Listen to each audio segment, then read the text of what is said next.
Hello and welcome to a very special edition of the Happiness Is podcast with me, your host, Bruce Aitchison from Happiness is Egg-Shaped. And today I am massively honoured to be speaking to you about an exciting project for the future, about the past. On the 27th of March, 1871, a special event happened, and I don't think anyone involved could have seen the legacy that would still continue today and has brought me some of my happiest times at BT Murrayfield, some very sad times, some times where I have realised exactly what it is like to be a Scottish rugby supporter. Today I'm joined by two very special people who are going to make a dream come true and bring the story to you. Without any further ado, let's bring in our two very special guests today, filmmaker Magnus and historian, journalist and rugby writer, the one and only Mr. Richard Bath. Gentlemen, good morning and welcome. Good morning. What a fantastic opening. We're going to have to live up to that one. That's pretty strong. That's brilliant. Well, if you pull this off, you are going to live up to it because this is something that has really got the juices flowing. Magnus, we'll start with you. One, what's the idea? And two, where did it come from? So basically, this is the Great Game documentary. It's about the 1871 match where Scotland played England, which was the first time we had an international match of that kind at all. I'm not going to give the ending away, although everybody knows that Scotland obviously won. But basically, the idea came from the fact that I live overlooking the actual rugby pitch itself, I'm a filmmaker by background, and quite often you're kind of raking around for good ideas for what's going to make a good film. And then I was just looking out the window and I was going, of course, nobody's ever done that. So I play football and a bit of tennis with Richard. So we know each other quite well. And we were in the pub one night when you were allowed to go to such places. And we just chatted it through. And it was just like, it was almost like a revelation. It's like, I can't believe nobody's ever done this story. Because it is an incredible story, and the guys involved in the game are remarkable people. You know, in many ways, they're the sort of people that you might go for a run with, or you might be playing rugby with, or in the present day. But suddenly, they were kind of lifted beyond that by the fact that this match took place, and they're just astonishing characters, which Richard will describe in much better detail than I will. But that's where it all came from—a chat in the pub, basically. I can guarantee one thing, Magnus. These are not the kind of guys I would go for a run with, because me and running don't really work. So I might have played rugby with them, but I doubt I would have gone for a run with them. But I love, we've spoken before about the best ideas tend to start in places like pubs over a beer or a shared shandy. So I love it. Richard, contrary to some opinion, you weren't actually there to report on it. What does this storytelling mean to you? It's just a great yarn. I mean, you go back once you start looking back at these players, you realise they were just like us. They had the same sort of lives, but they came at rugby was different for them. It wasn't as important. It was just a sort of little bit of their life that actually then just ballooned and blossomed and became this incredibly big thing. They became these trailblazers. And as we start looking at as we started doing all the research on the game, just uncovered all these incredible characters who had a massive effect on, they really had a tangible effect on like the world we live in and places that we walk around in and things that we do every day. And it's just been just a really good voyage of journey of exploration. And Raeburn Place, I've played at Raeburn Place, I've coached at Raeburn Place. I love to walk past the place. Now, at the moment, it's going under a facelift, Magnus. How challenging is that, or does that just add to the storytelling? I think overall it adds to the storytelling. I mean, when you look at the new development, I mean, there was kind of toing and froing and people in favour and people not in favour. What you've now got all going along the actual main street in Cumley Bank, it's actually a beautiful boulevard now where you've still got the original trees there, and it's going to be a really nice leafy area where there's actually a bit of space away from the road, because that's kind of one thing the area suffers from.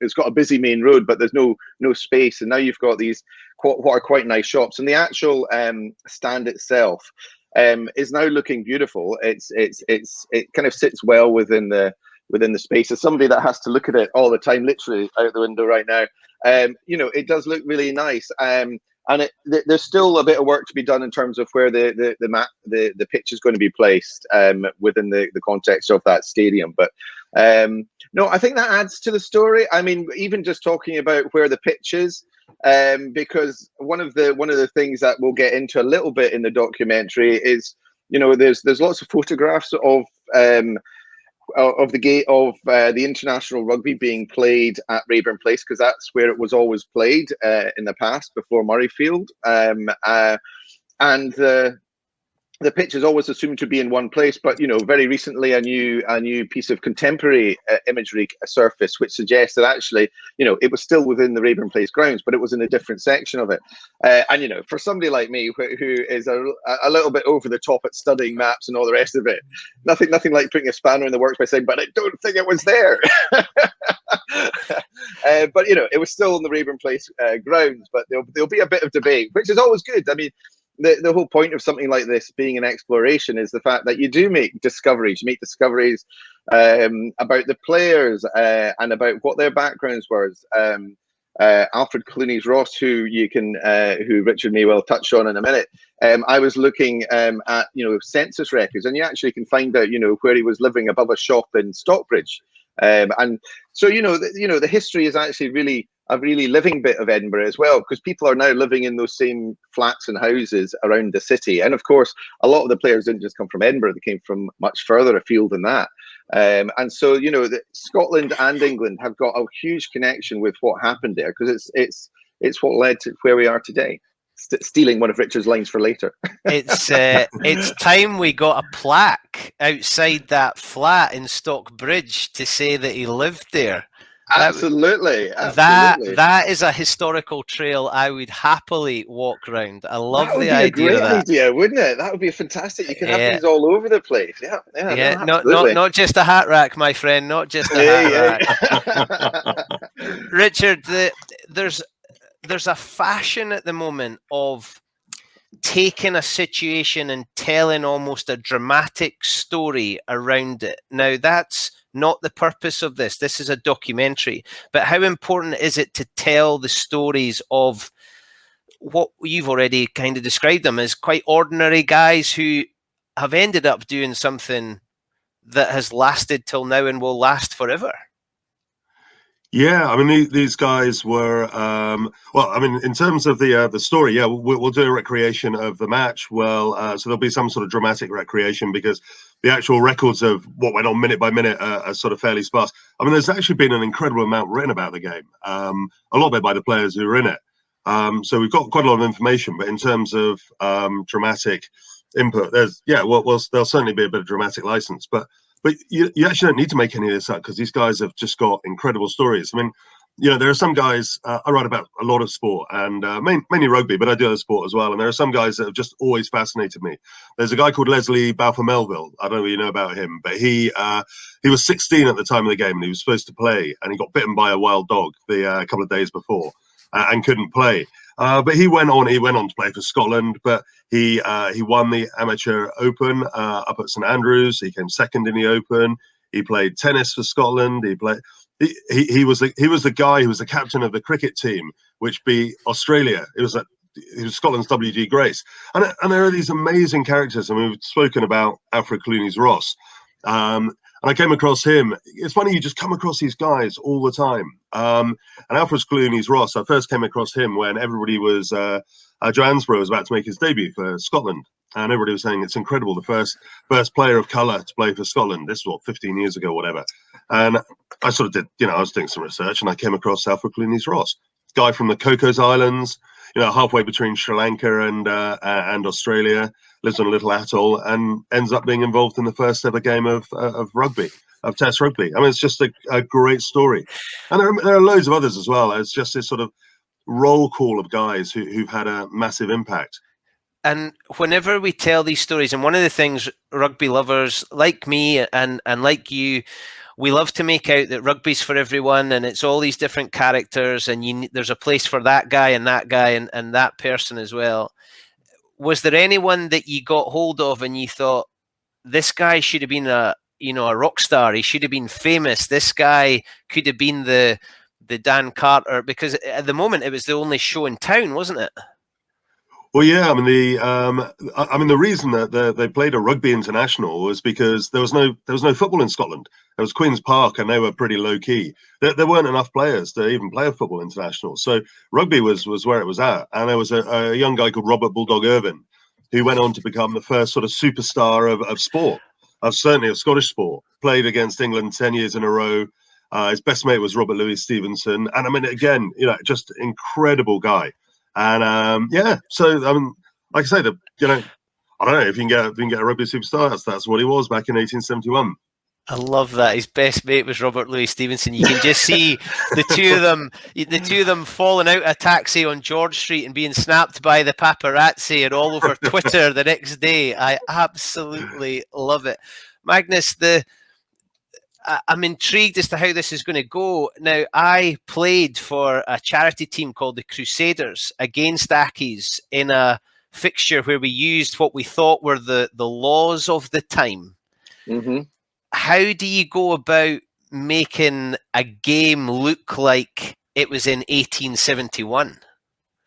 Well, that's a big challenge to do that. We're kind of got a balancing act as well, because we're trying to go, well, this is the pitch, so it'd be nice to actually play a recreation on the pitch. But of course, that pitch in that area doesn't look anything like it did back in the day. So one thing is deciding on that approach. Do we want to go down the route of saying this is where we're doing the recreation because this is Edinburgh? And I think that's kind of nice to do that, because it slightly lets you off the hook a little bit. But at the same time, you can still have people viewing it in the right sort of clothing, in the right garments. So there's, it actually takes quite a lot of money to pull something like that together. We're actually lucky that I think we've just sorted out a sponsor for it, who's actually going to make the outfits that the guys themselves wore, and so they're going to be very tightly looked at and made sure that they're absolutely accurate. And also, but as you say, even getting the ball to look like the right ball, suddenly there's a debate for what the ball looked like. And I think it's quite clear where the ball was made. Richard, you know where the ball was made, don't you? Yeah, so we know where it was made, but again, I've yet to see an image. Now, apparently the ball was displayed in a shop window down in Stockbridge for a few weeks, and people gathered round and pressed round that window to see it. But it'd be amazing to see is there a black and white photograph archive of that sort of event or any other imagery around the rugby game that exists? Because at the moment it's pretty sparse. I mean, there's photographs, of Edinburgh of the era, but I've yet to see a photograph of Raeburn Place in 1870. I've got plenty of maps. I've yet to see anything other than the team shots themselves of the actual players around that context. And this would have been a big event, and there would have been photographers of the time, and there would have been other writers of the time. I mean, Richard mentioned Robert Louis Stevenson. Did he write letters that still exists somewhere in somebody's archive, talking about having been at the game? You would imagine if his best mate's playing, he might well have wandered down, because it would have only been about 600 yards from him or something of the sort. So there's lots of these historical sources that it would be brilliant to see if anybody else knows anything about. We've had a number of kind of descendants from the original player step forward and actually say they've got a diary from their ancestor that played, and that's fantastic, because suddenly it opens up a different piece of research that is invaluable for rugby, Scottish rugby, but also for international rugby, as to how this first game came about. Basically there was a game down south. Richard, you do the story of the game down south and how that led on to the actual game itself, because again, that's where you bring in not just a Scotland story, but an English story as well, and how it's important for both countries and both fans of Scotland and England. Yeah, but in 1870 there was a game of football at the Oval in London, and what happened was the English, basically the English FA, decided they wanted to play somebody, and they got a team of a Scotland team, and you can see me doing Scotland team because they're a bunch of guys all based in London, and a lot of them had very dubious bona fides. I'd say there's virtually nobody playing football in Scotland, so they really struggled to find people. And there are all sorts of stories which we'll go into in the documentary of people having Scotty dogs or going grouse shooting once a year. That sort of nonsense. And then representing Scotland. Well, Richard, the way things are going at the moment, that seems to be the link for some boys that are still playing for Scotland. So you never know. My granny went grouse shooting once. Oh, you met Butch Patney. So yeah, and anyway, so the guys in Scotland were so fed up and so incensed that this because England won the game as well, that was a genesis for the 1871 game, and of course it all happened in a pub. We're trying to track down the pub. They think it was a Café Royal, so anyway, that's a genesis for the game, and 1871, the rugby game led directly onto the first game of soccer, and then it went on from there. And in fact, actually, the sort of ramifications, the direct ramifications, are huge. I mean, I was just chatting the other day to Jim Telfer about Melrose, and it was the 1871 game that started all of the clubs in the Borders. It just sparked this enormous sort of wave of interest, and it went from being all the guys who played in 1870. They played on a Monday because none of them had jobs. They were all sort of leisured classes, and but that changed really quickly. Then all of a sudden, you had all farmers in the Borders playing. You had it became a game for everybody around Scotland, and it led to sevens. And it just went on and on. I'm delighted you brought in the Borders, because we can't have anything about rugby without the Borders. And having Jim Telfer involved, you've sold that to millions already just by saying that you've spoken to Creamy. So I'm delighted with that. 4,000 people rocked up, Richard. Were they out shopping and just stumbled on it? Were they intrigued by it? Why 4,000 people?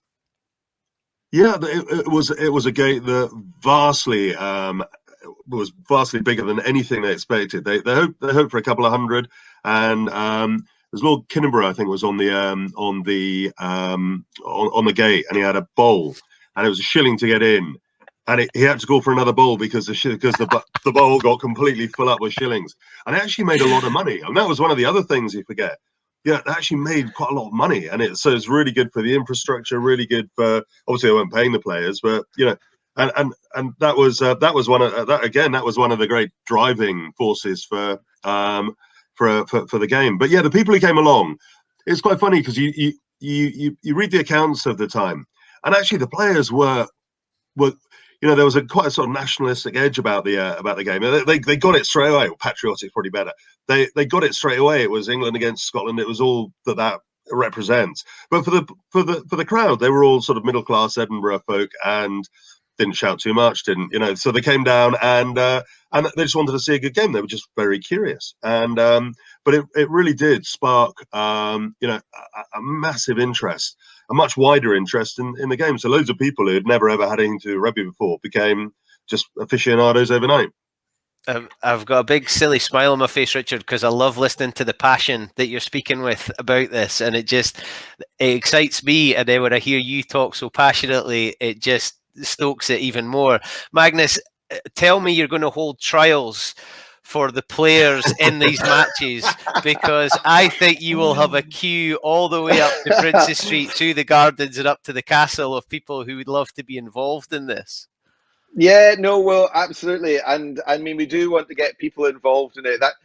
That's why we're kind of almost running the crowdfunding campaign itself, is to try and get people more involved in it. And we've got chances for people to put their names in the credits. But in terms of even just doing the match recreation, of course, the coronavirus has had an impact on it.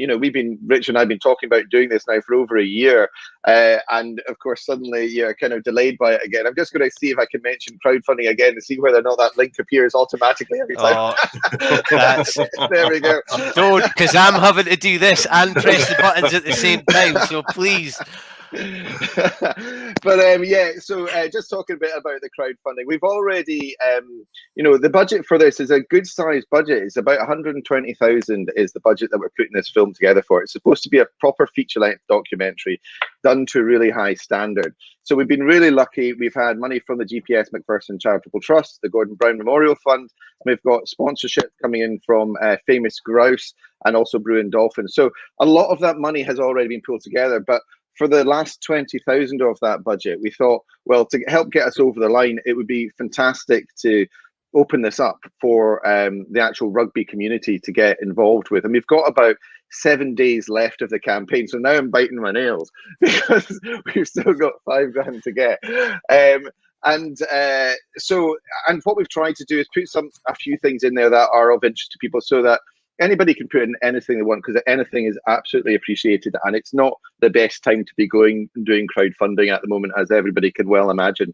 But we've got opportunities for people to put their names in the credits, so that this film is unlikely to get made for another 50 years until we hit the 200th anniversary. So it's a good chance to actually put your name to what is going to be a historical document in its own right one day.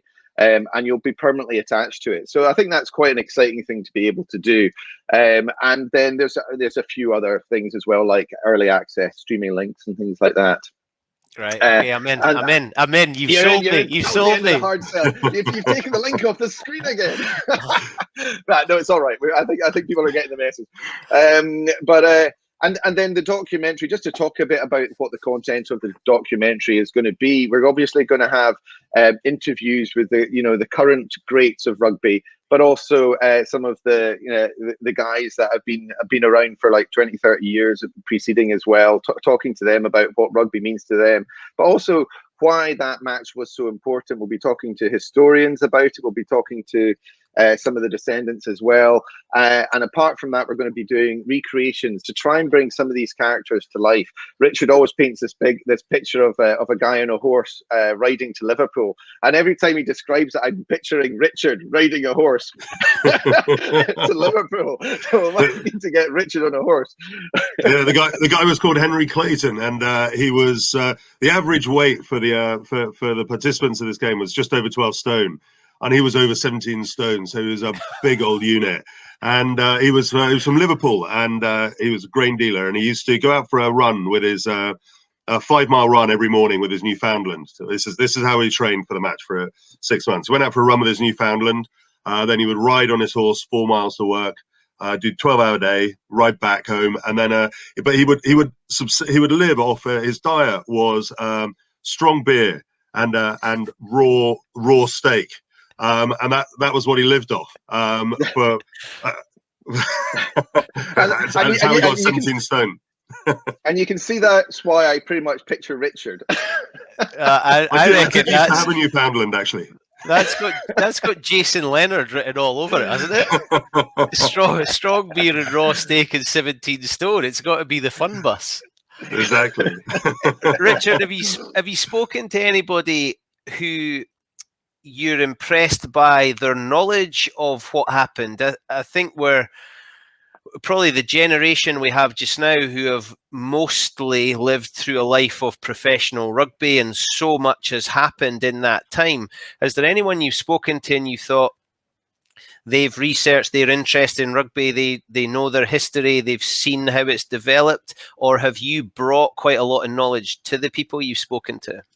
It depends. Some people have got a real interest. I mean, we did a thing on the 150th anniversary itself, which was very curtailed by COVID. But we got Gregor Townsend and Mike Blair down to Raeburn Place, and we chatted to Gregor about the game itself in 1871, and he knew an incredible amount. He's a real student of the game, so he would be one person who really knew quite a lot. And Mike obviously was an Aki, so and played there, so he knew a lot about it. But actually, one of the reasons for doing this is I'm on the advisory board for the Museum for International Rugby, which is going to be built at Raeburn Place, and there's an incredible ignorance about the importance of Raeburn Place that we want to remedy. And so the fact that a lot of people don't know, even some of the kids playing there don't really know it's where rugby started off.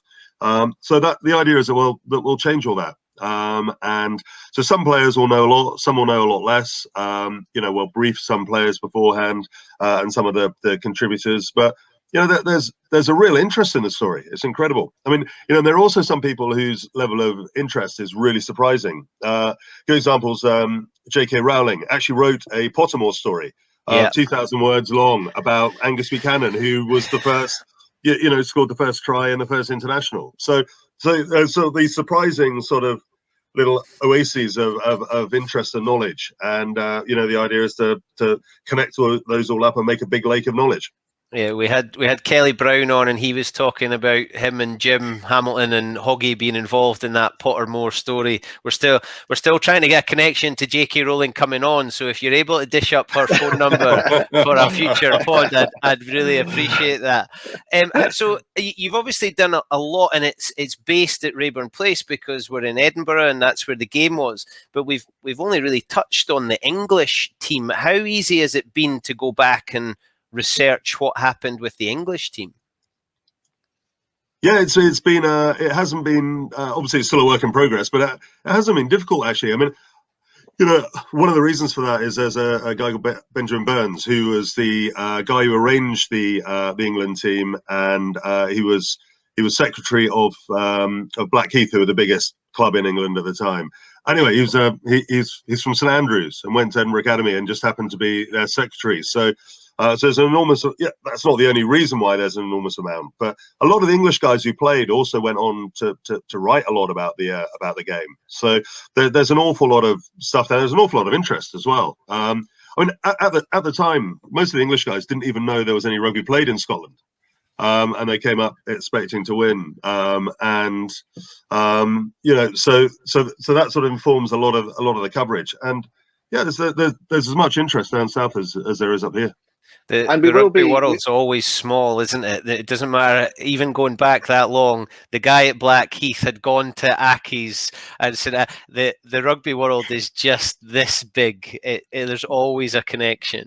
Well, Burns is a really good example. Actually, he went off to he went all around the world, but he went to India to work for the civil service, and he was one of the guys at the Calcutta club, rugby club, who was there when it was wound up, and took the decision to donate all the silver rupees to make the Calcutta Cup.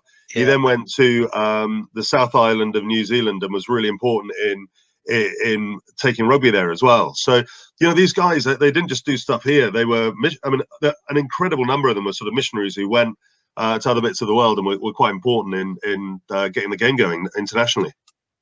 And I think we're kind of keen to reach this documentary out to an international audience as well. And so, I'd put it out there for other people in other parts of the world that are involved in rugby to get in touch. We'd love to get some really big names from other parts of the world talking about what rugby means to them, because it's all grown out of this. And we'll be filming down south in England as well. Now that the restrictions are starting to lift, we'll be able to go down there. And we've got filming that we're intending to do down there to make sure that England gets its proper shout in terms of the story as well, and get players on from that side of the border as well. Magnus, you're no daft. Get in touch with me from anywhere else in the world, because I'd like a jaunt to Calcutta, the South Island of New Zealand. Yeah. You're no daft. No flies on you, Magnus. I'm intrigued. I love rugby. I read about it. I love the stories. I love the way you're talking about Richard, talking about the characters, because that's the bit for me. I harp on about this all the time. It's build relationships, share experiences, and make memories. That's what rugby is. Now, William Webb Ellis, to some, is the guy who kicked it off. To others, he's a fictional character, and he was just the name that was plucked. This is a factual event. This happened. There's documentation of it. How important is it that you get it wrong, because someone's going to come along and go, ha. So I take it the timeline is to make sure that you've got it all set and ready to go. Absolutely. And I mean, it's a timeline that is still shifting around a little bit because of COVID and all the rest of it. But yeah, we have to get it absolutely right. And you nobody ever gets everything 100% right, but it's got to be 99.9% of the way there. Because you're also talking about people's ancestors that they've got a connection with, and you have to be respectful of all of that sort of stuff as well. But ultimately, it's all on Richard's head. He's the expert. If it goes wrong, it's his fault. Richard's got some big, broad shoulders. I'm pretty sure he's going to handle it. Richard, the players for the teams obviously didn't come from far-reaching because the game wasn't far-reaching. So is there a part of your job to go and look at the places the players came from? Yeah, of course. I mean, they actually had two. I mean, in Scotland there were two trials, and so players from all over got a chance to come and play. But actually, the number of clubs was still, although it was a dominant code, the number of clubs was still relatively small. So organised sport was still really in its infancy in terms of sort of football and rugby and those sort of sports.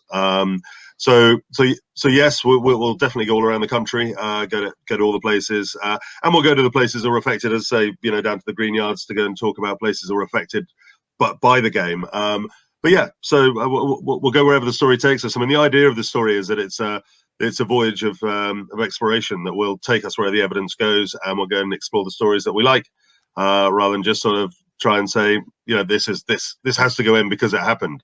If it's really boring and didn't have ramifications, it's just not going in. Because actually, you think an hour is a really long time, but we're going to be cramming a lot of stuff in, and sort of make it feel, be able to tell the story is actually going to be mean that a lot of stuff will be left out. But there's so much to talk about. It's such a great story. So can we not go for a six-parter, Magnus? Can we not? Oh, I'd love to go for every Thursday night at 9 o'clock. Come on, serialize on a well-known podcast near you now. But yeah, I'm with Richard on that. There is so much content to try and cram into this and make part of it. I mean, one of the other aspects of this is for the museum in the future. Is the film will get played at the museum, and all the content that's being shot, whether it actually makes it into the documentary or not, is going to be there for being used in the future. Okay. So these interviews will be there so that other historians or whatever in the future will be able to watch those interviews and get access to that content as well. So I think it's going to build a great archive for the future as well, as just this great thing. And of course we'll be making sure that all the great teams of Scotland get their fair mention in what took part of in creating this great game. just make sure there's not too much of bloody Melrose, Richard, would you? Magnus, I'm intrigued to the process. What happens? I mean, you could have told me you needed £1 million and I would have had to believe you. You could have told me you were doing it on £6.50 and I would have had to believe you. I've got no idea how these things work. So once you finish talking to me, what happens? Well, what happens is we go into effectively a late development stage. I mean, Richard already knows a lot of the content and a lot of the things that he wants to do. And I'm leaving it to Richard to kind of put together effectively the skeleton of the script. And that will help us define where we're going and who we're speaking to.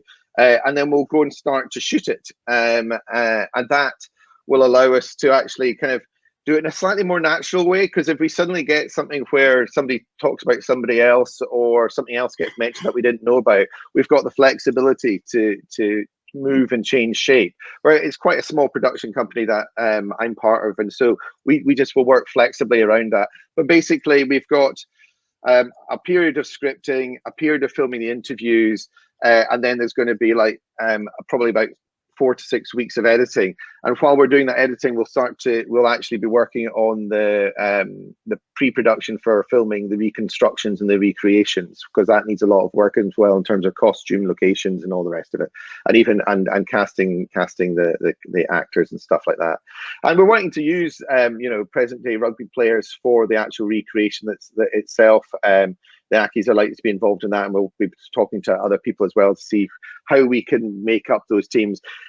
We're still in this weird world where if we didn't have the COVID bubbles and all the rest of it, you could bring people in from all kinds of places. But the reality is we've got to be a lot more careful of that.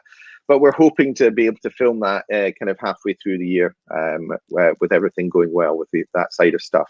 So yeah, so and the story is supposed to be done almost through Richard's eyes. So as he discovers things, the audience are discovering things. So he's the presenter, he's leading us through the journey as he's finding out new bits of information as he goes.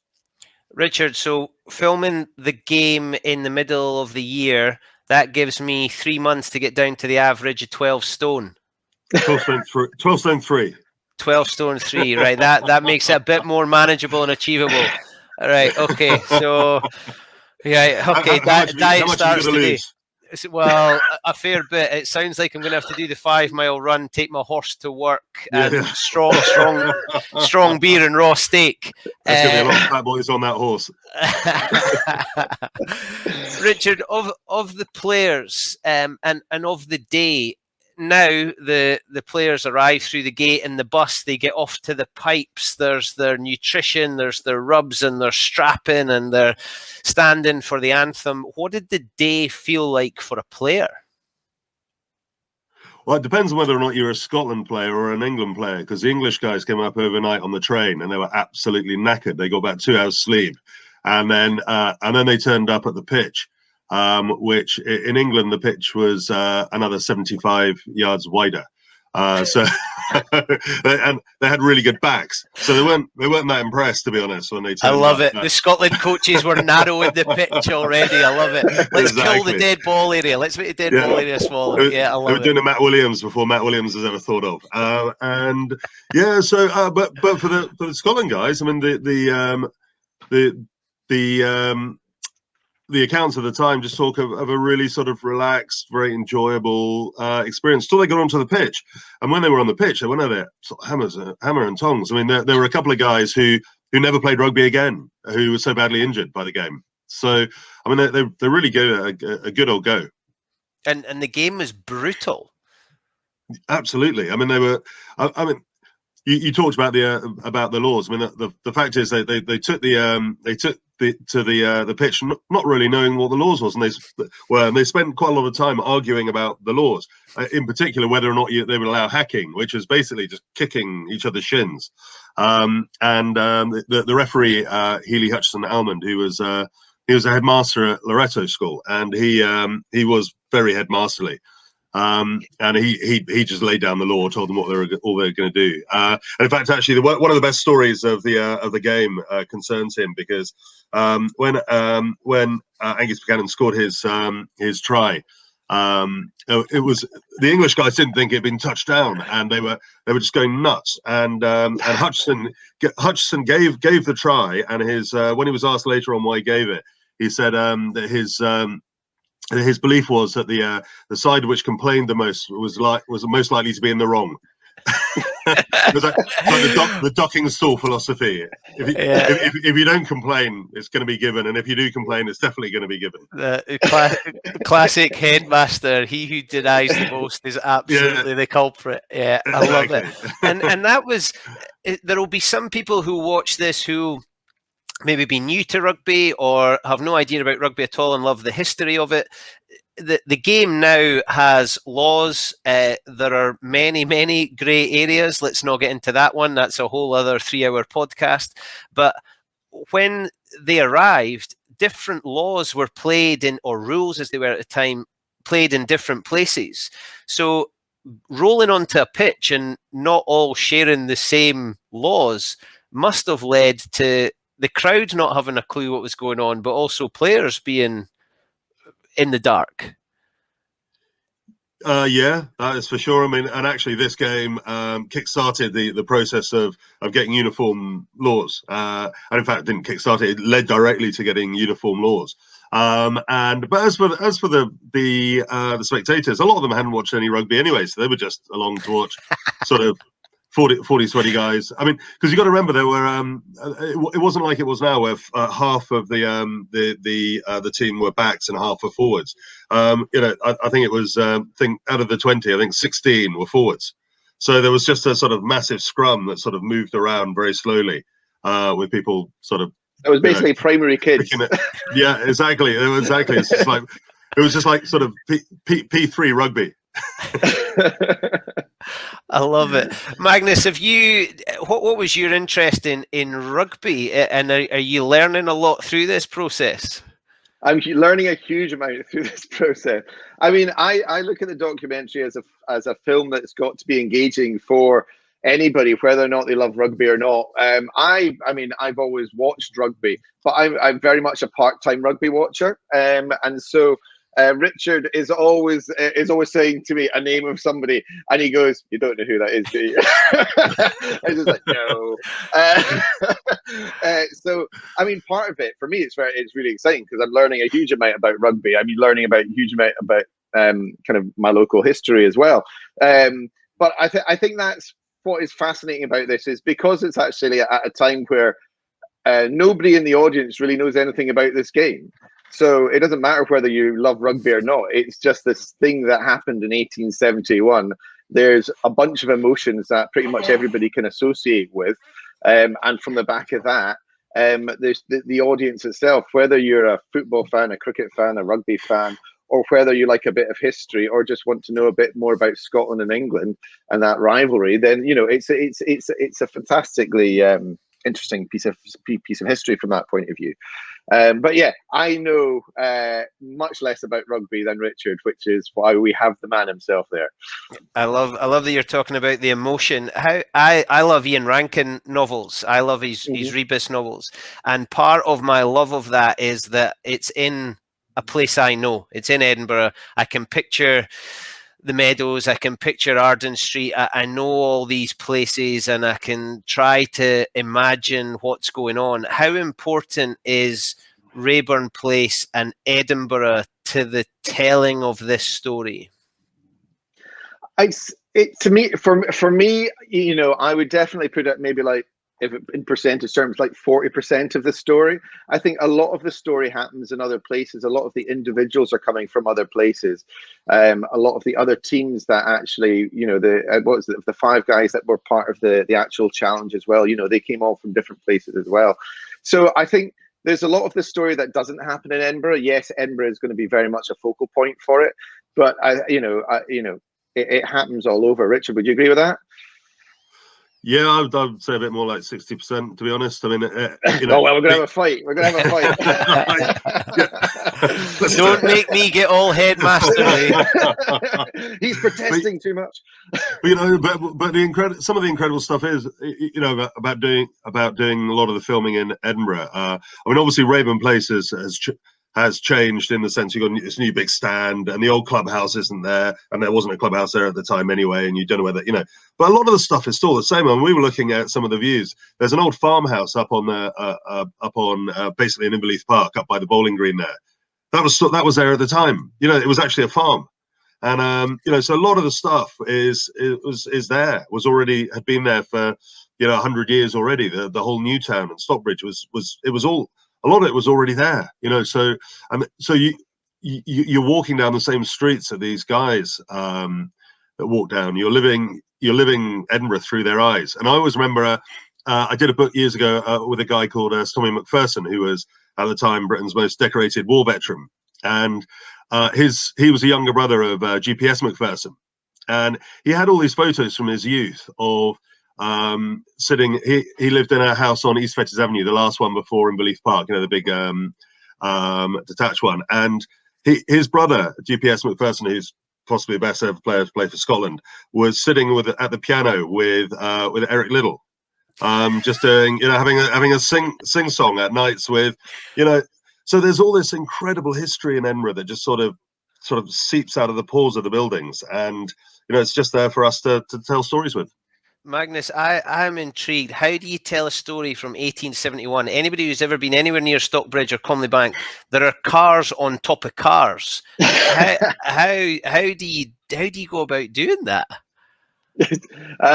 Well, I mean, this is supposed to be through the eyes of Richard in the present day, if you like. So that's quite handy. That's quite handy. I mean, when we want to, we are going to have to look at how do we get the city to look similar in many ways, because it would be absolutely brilliant to have some, you know, nice CGI recreations of it. And that's, about dividing up the budget sensibly and trying to squeeze out some CGI to actually do some nice stuff with the city and actually show what it looked like. But a lot of the city, as Richard says, hasn't really changed. I mean, if you go past where the Raeburn Place is, you know, a lot of that was just open parkland at the time. There wasn't a lot of buildings actually past the ground. The ground was almost the last kind of major feature before you went into big open parkland. But everything looking in towards the city centre was pretty much there. The whole of the new town was already there. So I mean, I think we will be able to put it in the context, and you know, there are some great historical records to draw from. But if anybody's got any photographs that are hiding away in any old albums at all, so we don't see, because yeah, I mean, part of my fascination with this is to pull stuff out that has never been seen before in archives, and you just never know where it might come from. Richard, I think there's lots of things. To me, this is becoming a perfect storm. Raeburn Place redevelopment, this film, the anniversary. There's a to this moment. Now, the part of the frustration, I think, of the recent history of Raeburn Place is it wasn't a spectacular place to visit. You know, the changing rooms were the porta cabins, it just, there was redevelopment going on. Is this now time for a big grand event to say this is a point of real interest? Yeah, I mean, the whole point of doing this film is for the Raeburn Place charity, Raeburn Place Foundation, and the point is to establish, to remind people that this is the cradle of the game and this is a really important place. You know, over 10 million quid's already been spent redeveloping the ground, and there's a lot more to come. And this shouldn't be a resource just for Accies. It should be a resource for the whole city. I mean, it's an incredibly important place. I mean, you know, we sort of forget how lucky we are. I mean, I live on Leith Links, and we've just put up as a bronze statue up to Rattray, who was the first guy who made the rules of golf. That's the first place that golf was ever played in the world, and nobody, if there wasn't a statue there, nobody would know it. And like I say, I mean, I like you, I coached minis down at Raeburn Place. Both my boys played down there, and you know, but the number of people who know about that history is tiny, and that's really what this is all about. It's about changing that. It's about re-establishing the place, giving the place its due importance. You know, we're doing that with that is being done with the new clubhouse, and then we'll have the Museum of International Rugby, and it'll make it a place, you know, and we'll have all weather pitches. You know, the junior section at Raeburn Place is for the whole city. Anybody can come and play, and actually that's now happening. So you know, it's drawing kids from all over the city, and it's just great to be able to be a part of the regeneration of something that's actually really important and is living history. Absolutely. I love Murrayfield. It's a place I could sit and watch the grass grow, but I love going past Raeburn Place. I love walking through Inverleith Park and just looking down on it, and I could be there for a long time. I get a hard time from my wife because what are you doing? But these places are meaningful because they're, although obviously I wasn't there, and I've never played for Accies, but I've been, and just knowing that was where a seed was planted that has become this unbelievable runaway weed to some, but beautiful blooming thing to me. I just love this game, and I'm forward to you telling these stories. Richard, I'll come to you as we begin to wrap up. What is it that most excites you about this project? It's just going to be fun. I mean, it's going to be about telling stories about people whose story deserves to be told, about people who've had a massive impact on what we do, and it's about a voyage of, as I keep using that word, a voyage, but it's what it is a voyage of discovery. For me to learn all about this, I can present it to everybody else, and so everybody else can feel the passion and enjoyment that I feel about Raeburn Place, and that everybody else can share that. I love it. And it all started with a challenge in a magazine. It did. We've lost him exactly at that moment. But yeah, no, absolutely. It totally did. And Magnus, the excitement for you as a creative guy who has made films before, what is it that makes this get you excited? I think for me, it's actually looking at the kind of I suppose almost the nooks and crannies of it. I mean, I'm really excited to be getting it out on the road. As you can imagine, anybody getting to go anywhere at the moment is very excited. But it's digging into the history, finding out these little places where things of importance happened, and starting to kind of meet some of these characters that Richard describes. I think that's going to be really exciting, and just seeing some of the places. I'm very lucky as a filmmaker to be able to get around lots of different places and go into people's businesses and see all kinds of things.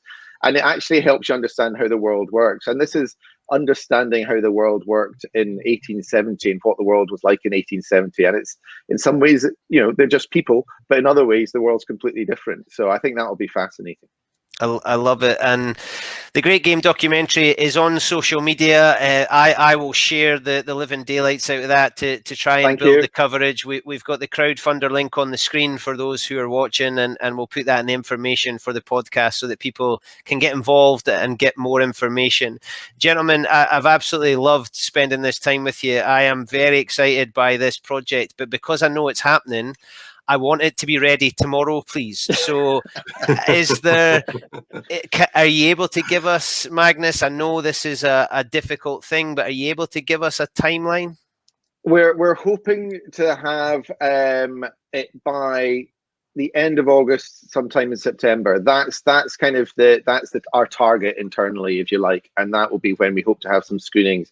I mean, follow us on social media. We'll be trying to put some stuff out on social media as well, so people can get a glimpse into what's going on as well and seeing what we're up to as well. Because it's one of those ones you want to get out there as quickly as you can, but yeah, it's just a long process in itself. So, Richard, what do you hope this game was a legacy or started something that's become this is probably the first of the storytelling of that. What do you hope the future is after this documentary is seen and enjoyed?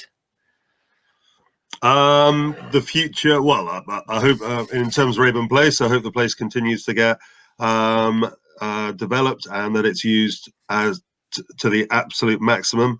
And in terms of the documentary itself, I mean, I hope it sort of fills in a lot of blanks for people and it tells them where it all began, gives them sort of sense of of where it all came from.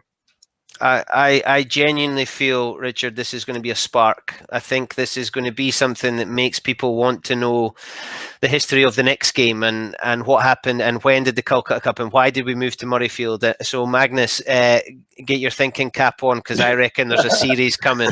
I reckon these monumental moments that Scotland, I think we should be proud to shout and scream that we were part of this, and I think there are lots of stories to tell, and I've no doubt there are been errors along the way, Richard, of things that we maybe can't be too proud of, but I think there are a huge number of things we should be shouting from the rooftops. Yeah, I can agree more. Gentlemen, an absolute honour to have you on. I am very excited by this. I look forward to seeing it and speaking to you again, and hopefully you'll be able to come back again in future and tell us about progress or what to expect. And absolutely, I'll start training Richard for both the performance and the red carpet. Cheers. Brilliant to speak to you both. Thank you very, very much. All right, thanks. Cheers. Well, the stage is set, almost literally. They are on the way. If you are able to and you want to be involved and have your name on the credits, get involved on the crowdfunding link. There's lots of information on their social media, and I will also share that on Happiness is Egg-Shaped. Another pod to make me smile and get me excited and make me feel very positive for the future. We are building relationships, we are sharing experiences, and we are making memories, and you're probably getting sick and tired of hearing that. But if you're not, give us a follow on Acast, Spotify and Apple. Subscribe, and if you enjoyed it, please leave a review. My name is Bruce Aitchison from the Happiness Is podcast, and my happiness is egg-shaped. I look forward to speaking to you again soon.